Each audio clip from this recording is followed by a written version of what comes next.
Hey, what's up, witches? What's up? I'm Linda Hurd. I'm John Kane. And you're watching Getting Witchy.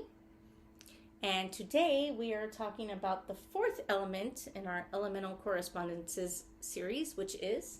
Water. That was not as animated as fire. Well, no, because fire is fire! But this is water. You know, there's actually a fifth element that we... Spirit? Yeah. Well, we can do that Another time. But the traditionals. Yes. The Yes. traditionals. So, do you want to start us off? Be my guest. Okay. Water, which is in the direction of west, which to me makes sense because I grew up on the west coast and that's where the water was. But and I grew up in the East Coast and that's where your surrounded water by was. water. But in South Florida, like I actually had water coming from east and west. Mm. So. Yes, but east is air, so. Anyway, west is water. The elemental is the undine, which is kind of like a mer person or a siren. That's where those mythologies come from. Mm-hmm. The season is fall. I guess I can kind of see that one. I don't know if I can see that one because, again, South Florida, where I was raised, I mean, the rainy season ended with fall, which is also when hurricanes season ended. But I digress. And the time of day is twilight, which is basically like sundown? Yes. Yeah, just at the moment Dusk. when the sun is gone. The colors associated with water, obviously blue, aqua or aquamarine, silver, and turquoise. All of those pretty much make sense. Yeah. Silver, not so much, though. But well, I mean, it depends on how you're looking at the water, though. well, I mean, snow. That is Yes. a different form of water that Yes. can look silvery. So Yeah, or icicles. Yeah. that reminds me of a short I saw on YouTube where the sister threw a snowball at her brother on the back porch. Unbeknownst to him at the time, it was just like a random thing she did. And he grabbed an icicle that was about 18 inches long and went after her. But anyway, again, I digress. The zodiacs associated with water are Cancer, Scorpio, and of course Pisces. Now I don't necessarily. I understand Cancer and Pisces I because don't get Scorpio Cancer is the crab and Pisces is the because the fish. scorpion is in the desert. Yeah. Again, the misinformation, but that's the way. That's what's associated with it by the multiple sources that we have in books behind us and online. The tools associated with it would be, of course, seashells, ocean water, seaweed, which tastes really nasty. Depends on where you get it from. I've gotten it at restaurants and fresh from the ocean. Neither are that good. Really? Because I've had some where they were like really good. They still tasted a little. It's like chewing on fiberboard. Maybe it was the way it was prepared. Or maybe you just don't like seaweed. But I love water, just like fire. And they missed that whole story about fire. They did miss the whole story our... about fire. Not fiber. Fiber? Fire. Maybe we can tell that later. Hagstones, which in case you don't know what those are the stones you typically will find on seashores or close to water. Can be lake shores as well, that have a hole. Riverbeds that have a hole in the center. The myth was that you could look through it and I think see the future. See the Fae. Oh, thank you. See the Fae. And if you don't know what the Fae are, look them up. They're basically fairies. The fairies. The fairy folk. The chalice, of course. Mm-hmm. And along with the chalice, a cup. The cauldron and a mirror, which I don't... Actually, because the reflection... Yeah, the reflection of the water and a mirror kind of looks silver. Mm-hmm. Well, because in the olden days, like when mirrors were first invented... When mirrors were first invented, they were lined with silver. Mm. That's why they were so expensive. That's why if you broke one, it took 7 years of bad luck. Was because if you were a peasant and you broke your master's mirror, it would take 7 years of wages to replace it. But nowadays,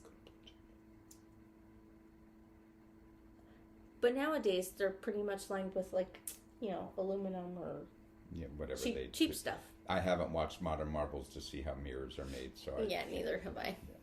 Do love that show though. Me too. So the ruling planets of water are the moon, which makes sense because of the tides. Neptune, which makes sense because if I remember correctly, that is the Roman god associated with Poseidon. Mm-hmm. And Pluto. Why is Mickey Mouse's dog associated with water? Well, and the god of the underworld in Roman, that's fire and damnation. Not really sure. Again, it may be a misinformation thing, but those are the associations of the ruling planets. Crystals associated with water are amethyst. I mean, I guess if you're talking deep water, still waters do run deep. Aquamarine, of course. Beryl? I don't think I've ever seen beryl. I don't think I've ever worked with that one. I've not worked with it either, and I don't remember, because when I looked it up, I questioned it too. I looked it up in one of Scott's books. I also looked it up online, and I don't know what it looks like. I'm drawing a blank. I think we might have to consult the Crystal Bible. But we'll do that later. I thought you were going to say crystal ball. Blue fluorite, which, okay, I mean, if it's blue. Opal. It looks pearlescent. Yeah. So, okay. I mean, pearls are from... oysters. That are in the water. The water, yep. Blue topaz, because, blue tourmaline. And lapis lazuli. Yes. Which is a deep blue color if you've never seen it. But it can sometimes be confused for a different... Some people confuse it with sodalite. But lapis... Met any of those fools.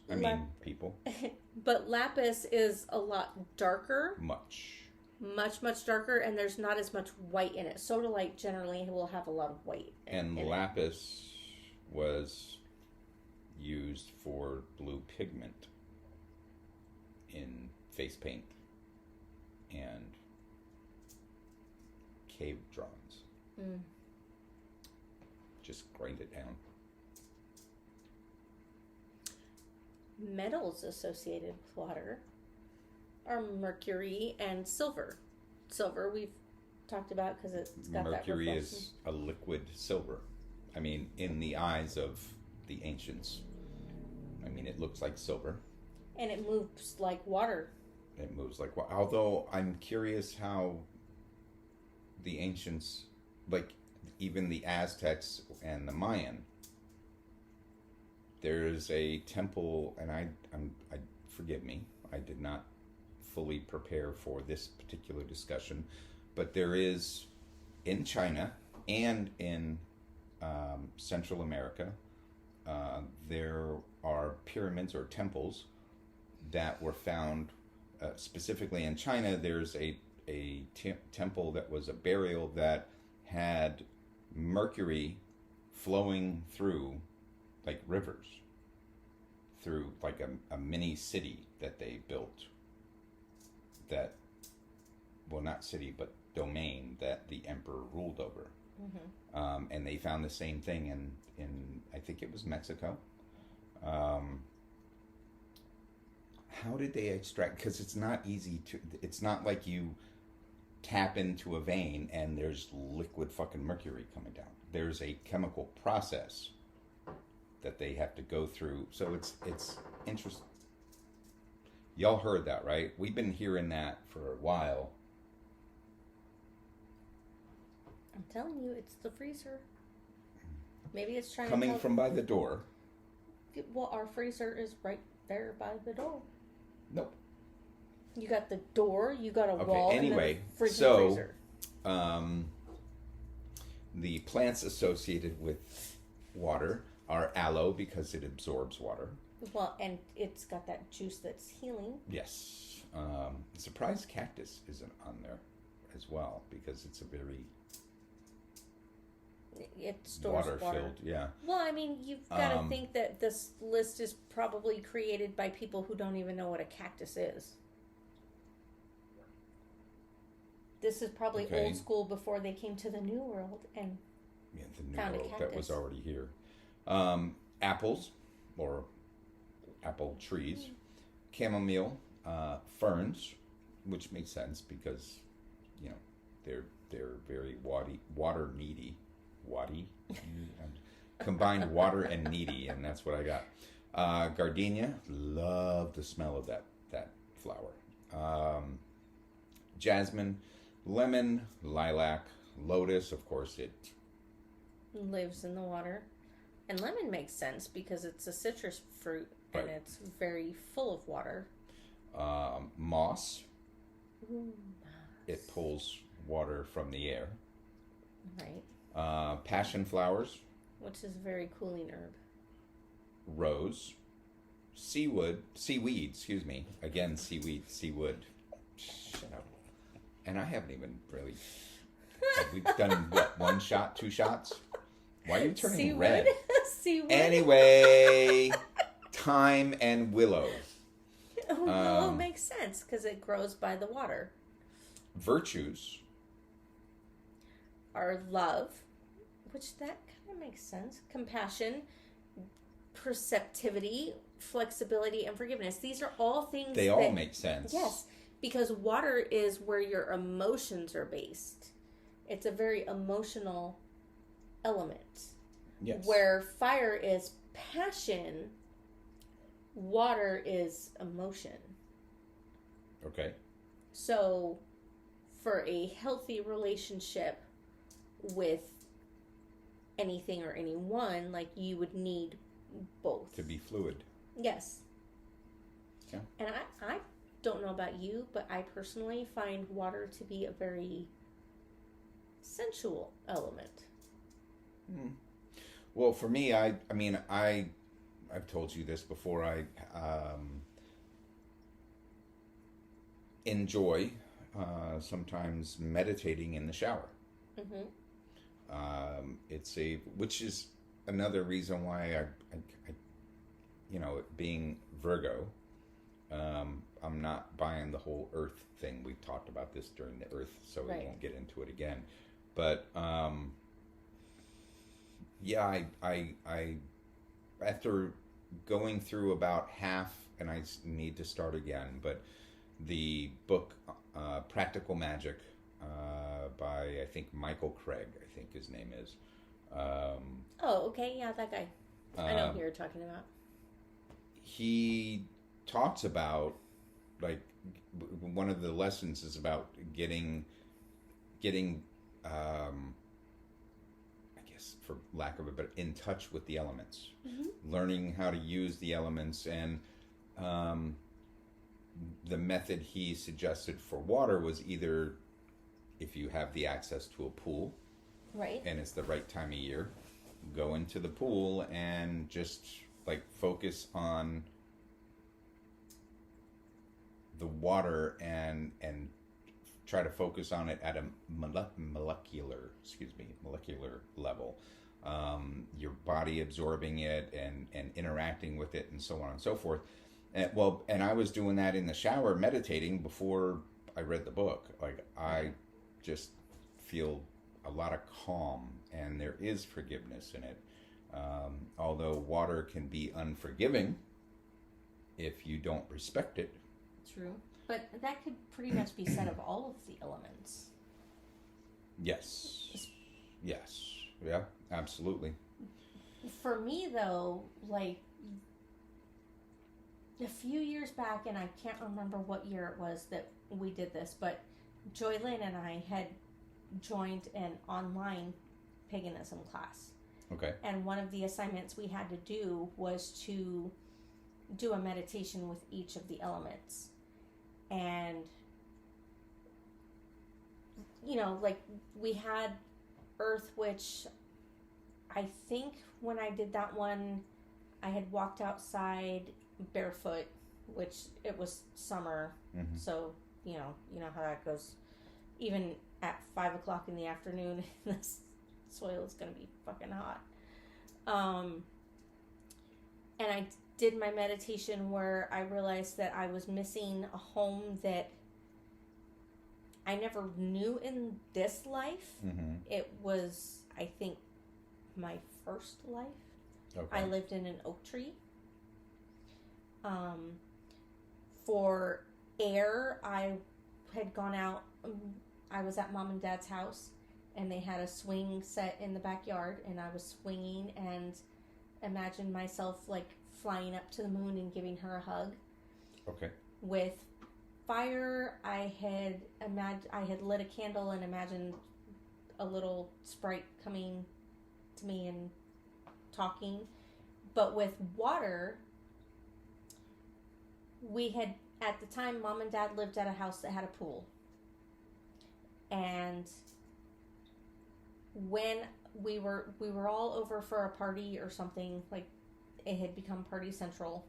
Mom's house was always party central. Okay. But we were in the pool, and I remember hearing, like, how when somebody would swim underneath me, like, the bubbles would sound kind of like chimes, and just the feel of the water going over my skin. And I remember when I stood up, there was a big palm tree in the backyard, and I remember seeing a face in the palm tree. Okay. And, but just the way everything felt and how everything sounded, it was very emotional and just sensual.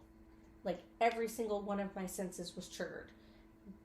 I could smell things that weren't necessarily there. I could feel things that weren't there. I could hear things that weren't there. I could see things that obviously were not there. Well, I mean, they may have been there, but not evident to everybody else. Right. And then, like, I could taste things that weren't there. So for me, water is a very sensual element. Okay. Because it activates everything. I could see that. Definitely activates a cat when we squirt him. You squirt him. You do too. No, I only threaten. Oh yeah, true. You only threaten. I only threaten, and he knows not to mess with me. Well, you only have to threaten because I squirt him. I had to fix that because it didn't sound good. The vices for water are indifference, depression, which I don't really get. I think I can. Instability and moodiness. I get that. So, depression though, like if you get too far into your emotions, like if you're having a really rough day, tears, crying, being sad. Okay. All right. What water rules would be emotion, intuition, psychic abilities, love, deep feelings, going back to some of the things that you were just talking about. What are you making a face for? Intuition, I mean, I would have thought that would have been under air. Because intuition is knowing, it's knowledge, it's wisdom, it's... Well, that's what's under air is knowledge. Well, yeah, but intuition and is... higher consciousness, which could be Well, actually- also described as intuition. But, Actually, intuition is under air, but it's under both. mm-hmm. Can I continue? Yes, Okay. please. Fertility, psychic abilities, love, deep feelings, again going back to what you were mentioning a little while ago, tides, of course, the unconscious mind, lunar energy, reflection, which makes sense, and self-healing. Yes. You said fertility? Yes. Okay. Pretty sure I said fertility. Fertility. But if I didn't, we've said it now 3 times. Okay, so I'm trying to figure out how fertility would fit into it. Yeah. Think of how fertile the oceans are. They have fed the human race for thousands of years. Okay. You are correct. So, and give a of man a course fish, he will eat for a day. Teach a man a fish, he'll eat for a lifetime. Yeah, quoting the Bible. Yes, sorry. No, you're but fine. it is accurate. It's true. It's accurate. It is. Anyway, of course, again, we get sidetracked. So let me ask you something. Okay.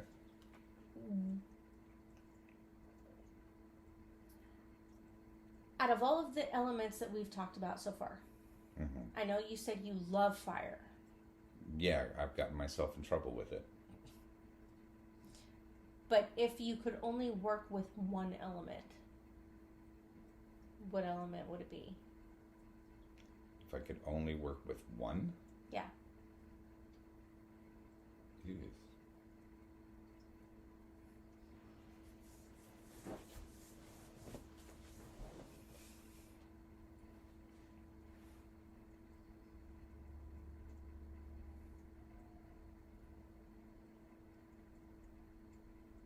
Yeah, I guess it would have to be fire. Okay. Why?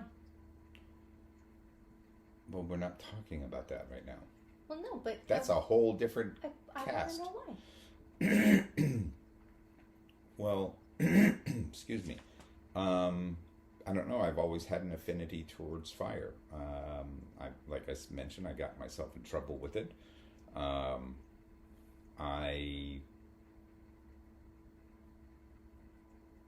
Fire is alive. Do a bonfire and just watch the flames. It's a living entity. And if allowed, will continue to live. In the process, it destroys some things. However, it also makes possible, like we talked about during the last episode, for many plants to not propagate, but proliferate. Yeah. I mean, it's cleansing.